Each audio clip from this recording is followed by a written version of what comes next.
ఈ వీడియోలో మనం భగవద్గీత అధ్యాయము 15 శ్లోకము 14ను పరిశీలిద్దాం. పురుషోత్తమ యోగం అనే ఈ అధ్యాయంలో శ్రీకృష్ణుడు తన విశ్వవ్యాపకత్వాన్ని వివరిస్తూ తానే సమస్త సృష్టికి మూలం అని తెలియజేస్తున్నాడు. ఈ ప్రత్యేక శ్లోకంలో మన శరీరంలో జరిగే ఒక సాధారణ ప్రక్రియ వెనుక ఉన్న దైవిక శక్తి గురించి భగవానుడు వివరిస్తాడు.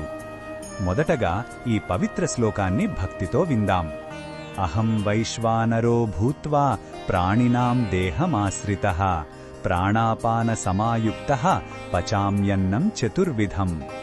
ఈ శ్లోకం అర్థమేమిటంటే శ్రీకృష్ణుడు ఇలా అంటున్నాడు, నేనే వైశ్వానరుడు అనే జఠరాగ్ని రూపంలో సమస్త ప్రాణుల శరీరాలలో ఉండి ప్రాణము మరియు అపానము అనే వాయువులతో కలిసి మనం తినే 4 రకాల ఆహారాన్ని జీర్ణం చేస్తున్నాను. అంటే మనం నమిలి తినేవి, త్రాగేవి, నాకి తినేవి, జుర్రుకునేవి, ఇలా అన్ని రకాల ఆహారాలను అరిగించే శక్తిని నేనే.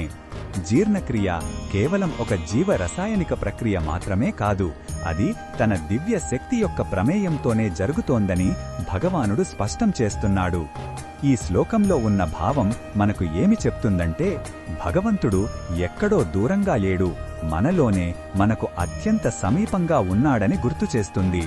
మనం ఆహారం తీసుకునే ప్రతిసారి, అది జీర్ణమయ్యే ప్రతి క్షణం అది భగవంతుని కృపవలనే జరుగుతోందని భావించాలి.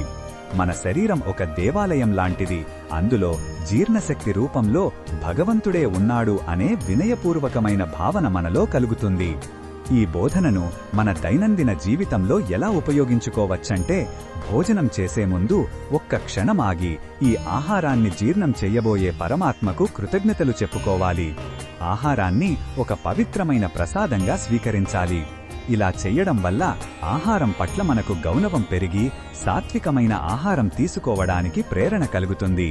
ప్రతి ముద్దలో భగవంతుని శక్తిని చూడటం మనల్ని ఆధ్యాత్మికంగా ఉన్నత స్థాయికి తీసుకువెళ్తుంది. మరిన్ని భగవద్గీత శ్లోకాల అర్థాన్ని తెలుసుకోవాలంటే మా తదుపరి వీడియోలను తప్పకుండా చూడండి.